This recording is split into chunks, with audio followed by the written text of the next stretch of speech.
Matagal ka na bang nahihirapan naghihintay na sa isang bagay na tuluyang magbago sa iyong buhay? Paano kung sabihin ko sa iyo na pinili na ng universo ang isang sandali para sa iyo, isang sandali kung kailan magsisimulang magkatugma ang katarungan, kayamanan, at katotohanan? Hindi ito biro at hindi lang ito para sa ilang tao. Isang nakatagong propesya ang nagsalita, at kung nakikita mo ang video na ito, ibig sabihin ay nakalaan kang marinig ito. Aktibo na ang banal na enerhiya at naghahanap ng tahanan ang mga biyaya. Panoorin ito hanggang sa dulo, maaaring hindi na magiging pareho ang iyong buhay pagkatapos nito. Sa loob ng maraming siglo, bumulong ang mundo tungkol sa mga hula ni Nostradamus, isang tao na nakakita ng hinaharap bago pa man ito dumating.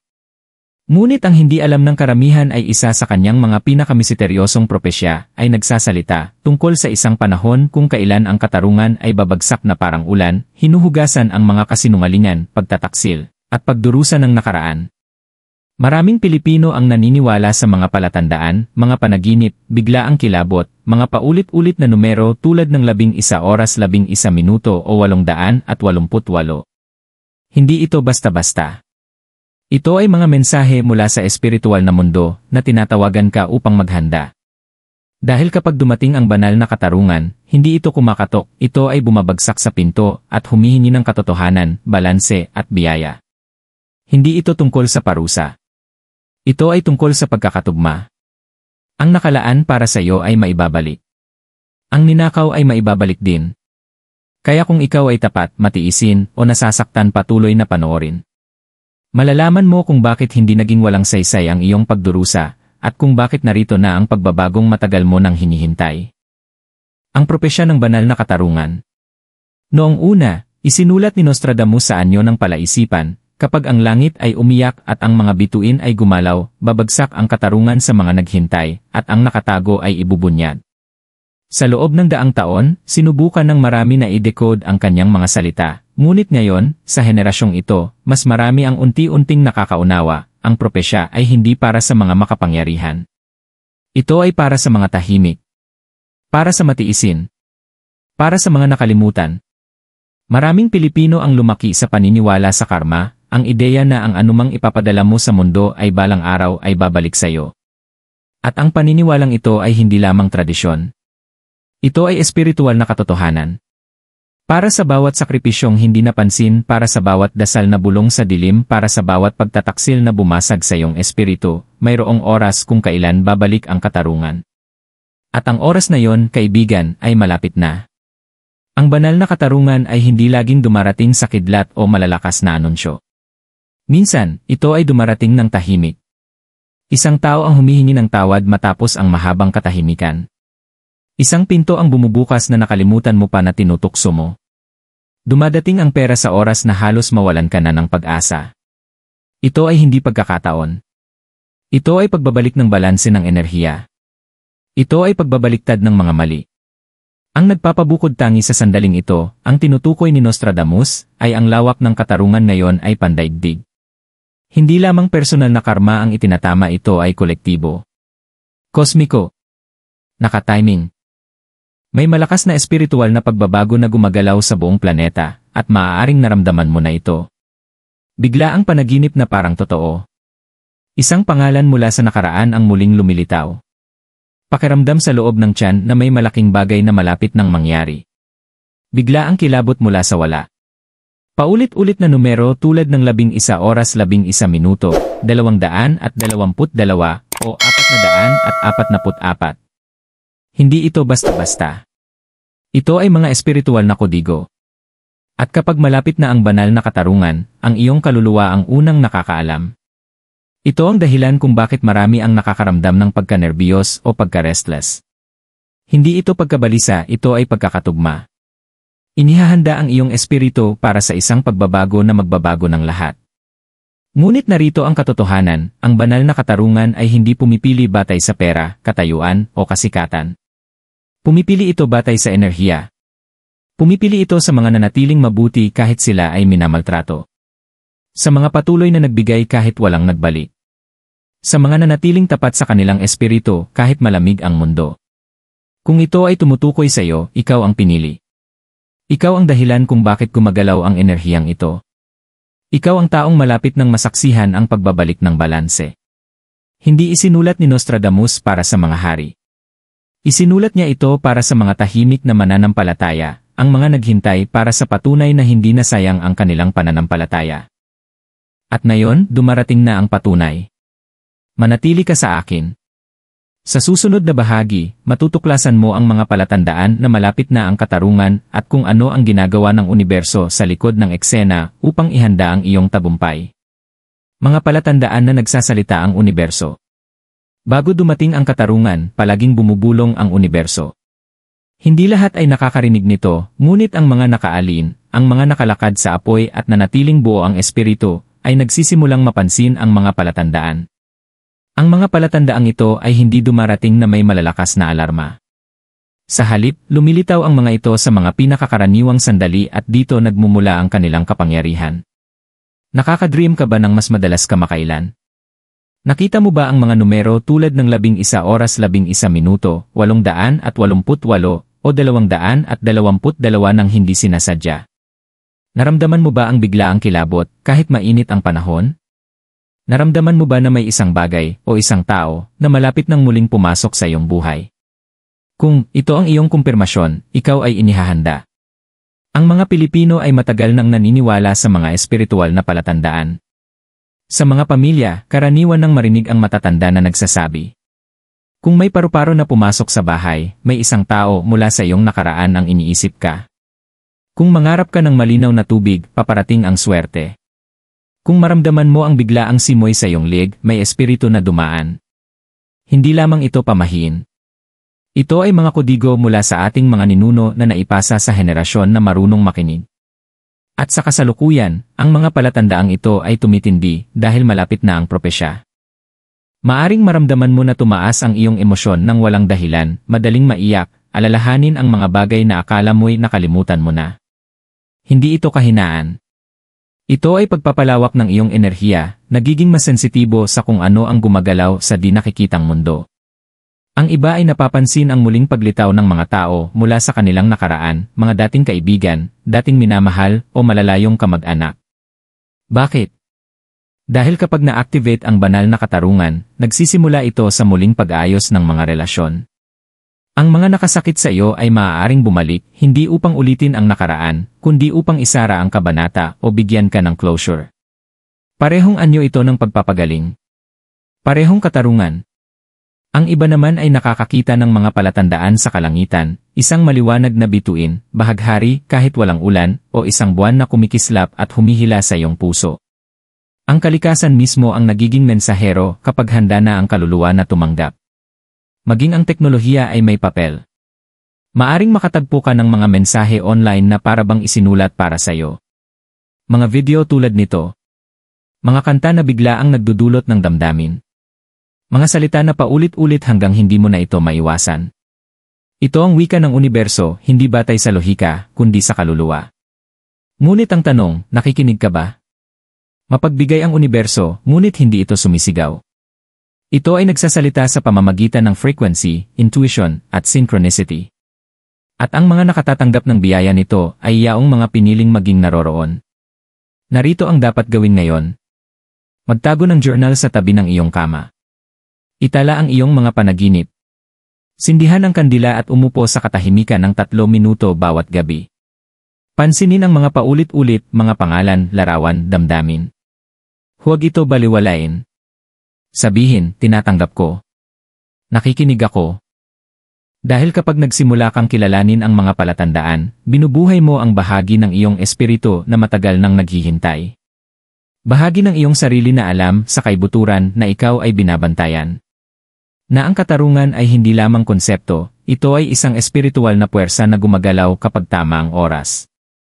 At para sa iyo, nagsisimula na ang oras na yon. Sa susunod na bahagi ng mensaheng ito, ibubunyag namin ang mga zodiac signs na pinakakonektado sa enerhiyang ito, yaong mga nakatayo sa mismong landas ng banal na katarungan. Kung isa ang iyong sign sa kanila, maghanda dahil ang iyong pagkakatugma ay hindi aksidente. Mga zodiac signs na pinakamalapit sa banal na katarungan. Hindi lahat ng zodiac signs ay naapektuhan sa parehong paraan kapag nagsimulang gumalaw ang banal na katarungan. Ang iba ay mararamdaman ito ng mas malakas, parang pinili sila ng universo na magdala ng mas mabigat na enerhiya, ngunit sabay na makatanggap ng mas malalim na biyaya. Ayon sa mga pattern ng espiritual na enerhiya at sinaunang propesya, ang 4 na zodiac signs na ito ang kasalukuyang nakatayo sa sentro ng banal na balanse. Kung narito ang iyong sign, hindi ito aksidente. Ikaw ay tinatawag. At ang mensaheng ito ay para sa iyo. Virgo, ang naghintay sa katahimikan. Dinala mo ang mga pasaning hindi nakita ng iba. Ang iba ay inakala na matatag ka, ngunit sa loob, pinipigilan mo ang luha, naghihintay na habulin ng katarungan ang katotohanan. Ngayon, ibinabalik ng universo ang mga bagay na hindi mo natanggap, respeto, pagkilala, at kasaganaan. Ang maling tao ay aalisin. Ang tamang oportunidad ay lilitaw. At isang tao mula sa iyong nakaraan, na minsang binawasan ang iyong halaga, ay makikita ka na ngayon ng mga mata na muling nagising. Ngunit Virgo, kailangan mong maniwala na ikaw ay karapat-dapat. Ang banal na katarungan ay nangangailangan ng pagtanggap. Hayaan mo itong pumasok. Cancer, ang pusong patuloy na nagbibigay. Ang iyong kaluluwa ay palaging banayad, ngunit madalas itong ginagamit laban sa iyo. Nagbigay ka ng pagmamahal kahit hindi ito naibalik. Nanatili kang tapat habang ang iba ay lumalayo. At gayunpaman, nanatili kang mabait. Ngayon, ang banal na katarungan ay kumikilos para sa iyong puso. Isang koneksyon ng kaluluwa, marahil ay iniisip mo nang tapos na, ay muling binabalik ng tadhana. Paparating ang pagpapagaling. Closure o muling pagkikita, ngunit alinman, kapayapaan ang susunod. Gayon din, Cancer, ang enerhiya ng pera ay nagbabago para sa iyo. Maaaring dumating ang isang hindi inaasahang biyaya, isang bagay na utang sa iyo ng universo, hindi ng mga tao. Magtiwala sa iyong kutob. Ito ang gagabay sa iyo patungo sa biyaya. Aries, ang apoy na pinatahimik. Ipinanganak ka upang manguna, ngunit maraming beses kang pinatahimik ng buhay. Sinubukan ng iba na pahinain ang iyong liwanag, sabihin hindi ka karapat-dapat. Ngunit ngayon, ang universo ay tumatayo sa iyong panig. Dumarating ang banal na katarungan ng may lakas para sa Aries. Ang mga bagay na hindi makatarungan, pagkaantala sa karera, pagtataksil, labanan sa kapangyarihan, ay itinatama na. Ilalagay ka sa mga silid kung saan maririnig ang iyong boses at nirerespeto ang iyong enerhiya. At sa pag-ibig, may isang tao na napagtatanto ang kanilang nawala. Bumalik man sila o hindi, hindi mo na kailangan pang habulin ang pag-ibig. Ngayon, ikaw ang makakaakit nito. Capricorn, ang tagapagtayo na sinubok. Capricorn, ang buong buhay mo ay parang isang pagsubok. Wala nang dumating ng madali. Bawat hakbang pasulong ay parang paakyat. Ngunit hinarap mo ang bawat hamon ng disiplinado at may puso. At ngayon, iyon na ang gantimpala ng karma. Kinilala ng banal na realm ang iyong sakripisyo, lalo na para sa iyong pamilya, katatagan, at kinabukasan. Ang mga tagumpay sa pinansya ay nag-aayos. Ang mga pangmatagalang layunin ay sa wakas ay abot kamay. Maaaring may makapangyarihang tao na mag-aalok ng suporta, ngunit dapat kang handa na tanggapin ito. Ito ang iyong panahon ng pagkumpirma. Hindi mo na-imagine ang mga palatandaan. Totoo ang mga ito. Para dahil lahat ng signs. Kahit hindi ka bilang ang iyong zodiac sa listahan sa itaas, huwag mag-alala. Ang banal na katarungan ay tumatama sa lahat, ngunit ang oras at intensity ay iba-iba. Kung ikaw ay nakakakita ng mga palatandaan, nadarama ang pagbabago sa emosyon, napapansin ang mga paulit-ulit na pattern, ibig sabihin, binubulong na sa iyo ng universo. Tandaan, ang mga palatandaan sa itaas ay mga portal ng enerhiya, hindi limitasyon. Ang iyong puso, intensyon, at pananampalataya ang magdidikta kung paano magaganap ang propesyang ito para sa iyo. Bukas ang pinto. Ngunit ikaw ang dapat na lumakad dito. Sa susunod na bahagi, tatalakayin natin kung paano direktang naapektuhan ng enerhiya ng banal na katarungan ang iyong mga relasyon, nakaraan, kasalukuyan, at hinaharap. Dahil kapag dumaloy ang katarungan nagbabago rin ang pag-ibig. Ano ang kahulugan nito para sa pag-ibig at relasyon? Kapag nagsimulang gumalaw ang banal na katarungan, isa sa mga unang lugar na naapektuhan ay ang puso. Bakit? Dahil sa pag-ibig nakatira ang karamihan sa ating pinakamalalim na sugat. Ang mga heartbreak na hindi natin nasasabi. Ang mga pagtataksil na pilit nating kinakalimutan. Ang mga koneksyon na nagtapos ng walang paliwanag, na nag-iwan ng katahimikan na mas malakas pa sa mga salita. Para sa marami, lalo na sa diwa ng Pilipino, banal ang pag-ibig. Naniniwala tayo sa magpakailanman. Sa katapatan. Sa pagbibigay ng higit kaysa sa natatanggap.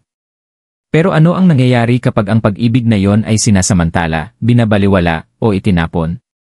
Ano ang mangyayari kapag ang taong pinagkalooban mo ng lahat ay naglaho, para bang hindi ka naman mahalaga? Dito pumapasok ang banal na katarungan. Sa kasalukuyan, nililinis ng enerhiya ang mga relasyon. Nagsasara ang mga karmic cycle. Ang mga taong sumira sa iyong puso ay espiritual na hinaharap, hindi ng iyong kamay, kundi ng mismong universo. Maaaring hindi mo makita ang kanilang luha. Maaaring hindi mo marinig ang kanilang paumanhin.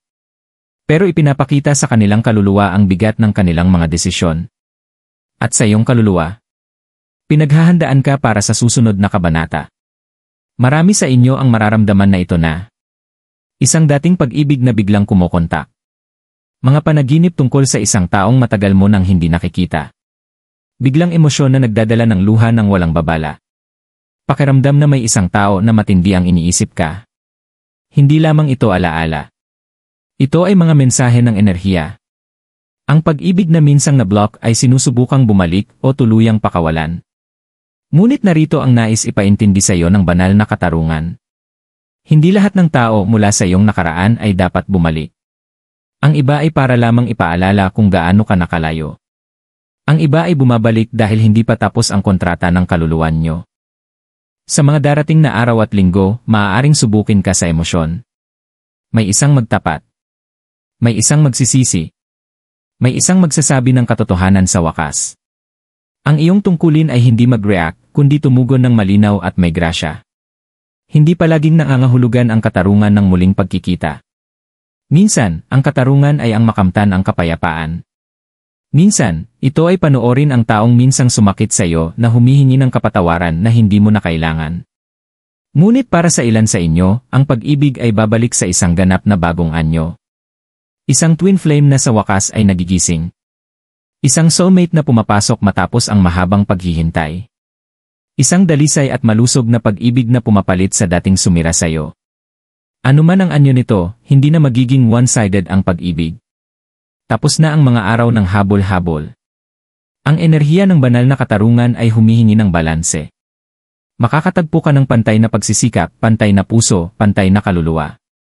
Kaya ihanda ang iyong puso, hindi para sa pagbabalik ng nakaraan, kundi para sa pagdating ng pagkakahanay. Narito ang maaari mong gawin upang tanggapin ang enerhiyang ito. Sumulat ng liham sa iyong nakaraang sarili at patawarin ito.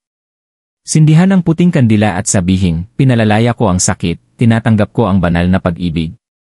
Pakinggan ang iyong emosyon ng walang paghusga, ito ang mapa mo. Dahil kapag nagkaaligin ang pag-ibig at katarungan, ito ay nagiging pagpapagaling, hindi pananakit. At kung ikaw ay umiiyak sa katahimikan, naghihintay na makita ng iba ang iyong halaga, malapit na ang sandaling iyon.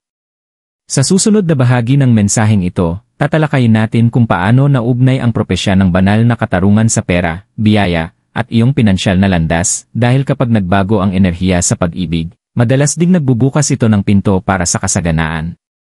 Ano ang kahulugan nito para sa kayamanan at kapalaran? Kapag naiisip ng mga tao ang katarungan, madalas iniisip nila ang relasyon, pagtataksil, at katotohanan. Ngunit ang banal na katarungan ay hindi lamang nakalaan sa puso. Dumadaloy din ito sa iyong pananalapi, oportunidad, at sa kasaganaan na matagal mo nang ipinagdarasal. Matagal na kayong nagsumikap, sobrang sipag, ngunit hindi nakikita ang resulta na nararapat sa inyo. Nag-alay kayo para sa pamilya, isinantabi ang sariling pangangailangan, at nanatiling mapagpakumbaba habang ang iba ay umaakyat gamit ang madaliang paraan o panlilinlang. Ang diwa ng Pilipino ay pagtitiyaga. Kahit nakakaunti ang pera, nagbibigay ka. Kahit na nahihirapan, ipinagdarasal mo ang iba. Ngunit maging tapat tayo, may mga araw na tinatanong mo ang sarili. Kailan naman ako susunod? Hindi pinapabayaan ng universo ang tanong na yon. Sa katunayan, mas malakas pa ang etyo nito kaysa sa anumang panalangin. Hindi lamang digmaan at sakuna ang tinalakay ni Nostradamus. Sumulat din siya tungkol sa isang malaking pagbubukas ng kapalaran, isang panahon kung kailan ang mga matagal ng pinansyal na nakablock ay mararanasan ang isang pagbabago. At ang pagbabagong iyon ay bahagi ng enerhiya na gumagalaw ngayon. Narito ang ginagawa ng banal na katarungan kapag hinawakan nito ang iyong kayamanan. Pinapalaya ang mga nakablock na oportunidad. Itinutuwid ang mga hindi pagkakapantay-pantay kung saan ikaw ay hindi binigyan ng karapatang halaga. Nagdadala ng hindi inaasahang tulong sa pamamagitan ng tao, panaginip o swerte. Inaayos ka sa mga mapagkukunang para sa iyo lamang, hindi para sa iba. Maaaring mapansin mo ang mga ito. Isang trabaho o ideya sa negosyo na bigla ang dumating. May nagbabayad ng utang, emosyonal o pinansyal. Isang numero na paulit-ulit lumilitaw, tulad ng 888, isang code ng pera. Mga panaginip kung saan humahawak ka ng barya, tumatawid sa tubig, o pumapasok sa bagong lugar. Hindi ito mga pagkakataon lamang. Ito ay mga senyales ng kayamanan. Ngunit narito ang mas malalim na katotohanan, ang pera ay hindi lamang papel o barya, ito ay enerhiya. At ang dahilan kung bakit ka nahirapan ay maaaring hindi dahil sa katamaran o malas kundi dahil ang iyong enerhiya ay nablock ng espiritual na katarungan. Ngayon na aktibo na ang banal na katarungan, na ibabalik na ang enerhiyang iyon. Ano ang ibig sabihin nito para sa iyo? Ang perang matagal mo nang hinihintay, hindi lamang mula sa tao, kundi mula sa universo, ay sinusubukang bumalik. Ang mga pangarap na isinantabi mo dahil sa kakulangan sa pera ay maaaring magsimulang umusbong. Ang takot na hindi kailanman sapat ay maaari nang magsimulang humupa. Ngunit upang matanggap ang pagbabagong ito, kailangan mo ring magbago sa loob. Kailangan mong maniwala na karapat-dapat kang maging komportable. Na ang kasaganaan ay hindi pagiging sakim. Na ang pagiging pinagpala ay hindi nagpapasama sa iyo, ito ay nagpapalakas sa iyo na higit pang makatulong sa iba. Subukan ito. Tuwing umaga, ilagay ang iyong kamay sa ibabaw ng iyong pitaka o bag at sabihin, dumadaloy ang pera sa akin sa mga paraang hindi ko pa nakikita. Bukas ako upang tumanggap. Akin ang katarungan. Gawin ito ng may pananampalataya, hindi takot. Isaalang-alang din na magsindi ng berdeng o gintong kandila isang beses sa isang linggo at isulat ang iyong mga layunin sa pananalapi. Hindi lamang para sa pag-survive, kundi para sa paglago, kagalakan, at isang buhay kung saan ang halaga mo ay nakikita rin sa iyong pitaka. Ang banal na katarungan ay gumagana na. Maaaring hindi mo paganap na nakikita, ngunit nagsimula na ang proseso. At kung naranasan mo na maging invisible sa mundong nagbibigay halaga sa pinakamalakas at pinakamayayaman, tandaan ito, hindi nakakalimot ang universo sa tahimik na nagbibigay. Sa susunod na bahagi ng mensaheng ito, tatalakayin natin ang iyong papel sa propesya, kung paano ang iyong mga aksyon, enerhiya, at pananampalataya ay maaaring magbukas ng pintuan ng mas malawak o di sinasadyang isara ito. Ang iyong papel sa propesya. Ang mga propesya ay hindi kailanman passive. Hindi lamang sila hula, sila ay paanyaya. Kita mo, kahit aktibo na ang banal na katarungan, kahit inihahanda na ng universo ang mga pagpapala sa likod ng eksena, mayroon ka pa ring papel na gagampanan. Sa katunayan, kung paano ka tumugon ngayon ang magpapasya, kung gaano kabilis at gaano kalalim makarating ang mga pagbabagong ito sa iyong buhay. Isipin mo ito, handa na ang universo na buksan ang pintuan, ngunit ikaw ang kailangang humawak ng hawakan. Masyadong maraming tao ang nakakaligtaan ang kanilang sandali dahil naghihintay sila ng tanda na malaki, malakas, at hindi mapapawi. Ngunit gaya ng nakikita natin sa bawat bahagi ng mensaheng ito, unang bumulong ang universo. Ang mga gising, mapanuri, at espiritual na nakatune in, sila ang nakakakita ng sandali at kumikilos. At dito ka pumapasok. Ang papel mo ay hindi habulin ang anumang bagay. Ang papel mo ay umayon.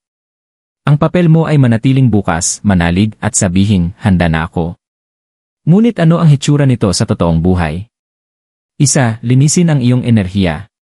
Hindi mo matatanggap ang banal na pagpapala kung puno ang iyong enerhiya ng pagdududa, panghihinayang, o sama ng loob. Panahon na upang pakawalan ang hindi na nakakatulong sa iyo. Subukan ang ritual na ito. Sindihan ang puting kandila. Isulat ang mga pangalan o alaala na patuloy na sumasakit. Bulongin, pinapatawad ko. Pinakakawalan ko. Gumagawa ako ng espasyo para sa mas mabuti. Sunugin ang papel ng ligtas o itanim sa tabi ng puno. Hindi lamang ito simboliko. Ito ay spiritual. Sinasabi nito sa universo na handa ka nang magpatuloy. 2, sabihin ang iyong pagkahanda araw-araw. May kapangyarihan ang mga salita. At alam ng mga Pilipino ito ng lubos kung paano ang mga panalangin, mantra, at kahit pang-araw-araw na parirala ay maaaring humubog sa enerhiya sa paligid natin. Sabihin ito tuwing umaga. I walk in alignment with divine justice. What's meant for me is already on its way. Ulitin ito hanggang maging totoo sa'yo. Dahil kapag ang iyong bibig ay umayon sa iyong kaluluwa, sumusunod ang mga himala. 3. Magtiwala sa banal na oras. Isa sa pinakamahirap na papel sa isang propesya ay ang paghihintay ng hindi nawawala ang pananampalataya. Ang katotohanan, maaaring nakahanda na ang iyong pagpapala, ngunit kailangan ng timing para protektahan ka. Minsan, ang pag-aantala ay hindi parusa, ito ay paghahanda. Patuloy na lumahok. Patuloy na magdasal. Patuloy na maniwala. Kahit walang nakikitang pagbabago sa labas, magtiwala na ang lahat ay nagbabago sa loob. 4. Protektahan ang iyong kapaligiran. Delikado ang espiritual na enerhiya. Kailangan mong maging maingat sa kung sino at ano ang pinapayagan mong pumasok sa iyong espasyo sa banal na panahong ito. Iwasan. Chismis. Selos. Mga taong palaging naglalabas ng takot o kakulangan. Sa halip, palibutan ang sarili ng mga tinig ng pananampalataya. Pakinggan ang mga mensaheng nagpapaangat sa iyong espiritu. Gumawa ng espasyo sa bahay para sa panalangin, pagsusulat sa journal o katahimikan. Mas malinis ang iyong kapaligiran, mas malakas na maririnig ng universo ang iyong tinig. 5. Sabihin ang kapag bumukas ang pintuan. Kapag dumating ang oportunidad, mapapag-ibig, karera, kayamanan, o pagpapagaling, huwag umatras. Sabihin ang mag-apply. Sagutin ang mensahe. Sabihin ang iyong katotohanan. Pirmahan ang kontrata. Gawin ang hakbang. Ginawa na ng katarungan ang trabaho para sa iyo, ang trabaho mo ay lumakad sa pagbubukas ng pinto. Kahit nanginginig ang iyong mga kamay. Kahit natatakot ka. Lumakad pa rin. Dahil narito ang katotohanan. Hindi ka kailanman nakalimutan. Ikaw ay inihanda. At ngayon, pinapanood ng universo kung paano mo gagamitin ang susi sa iyong kamay. Sa huling bahagi ng mensaheng ito, magtatapos tayo sa makapangyarihang mga afirmasyon upang tulungan kang i-anchor ang lahat ng natanggap mo at buksan ang sarili ng lubusan sa banal na katarungang nakapalibot na sa iyo. Kung nananatili ka sa mensaheng ito hanggang ngayon. Kung nanatili ka sa mensaheng ito hanggang ngayon, ibig sabihin ay nakikinig ang iyong espiritu. Ibig sabihin, may malalim sa loob mo na alam na. Ang banal na katarungan ay hindi lamang paparating, nagsimula na ito. Hindi ka napadpad sa mensaheng ito ng aksidente. Hindi mo narinig ang mga salitang ito ng puro swerte. Ipinadestino ka upang matanggap ito dahil handa na ang iyong kaluluwa.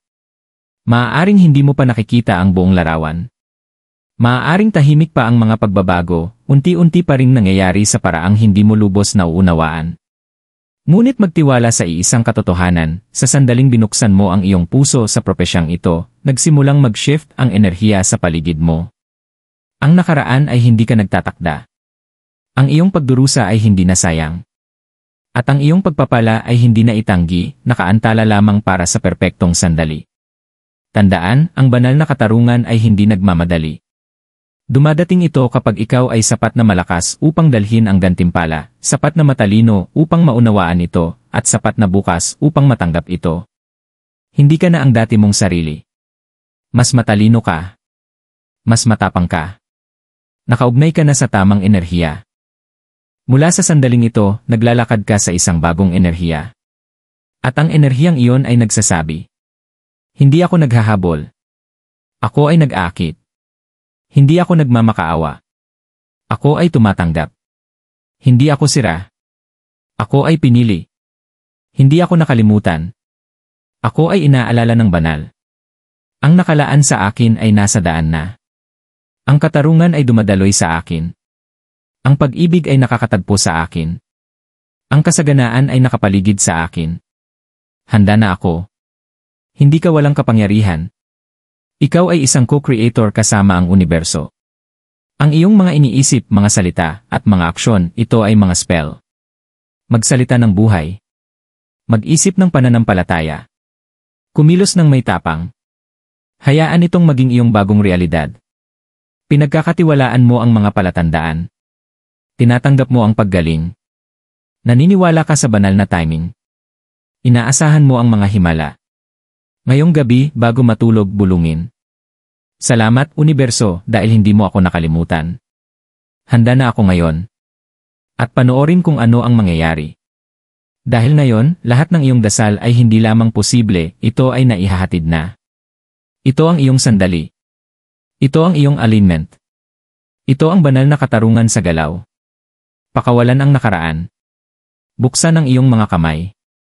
At tanggapin ang kung ano ang palaging sayo.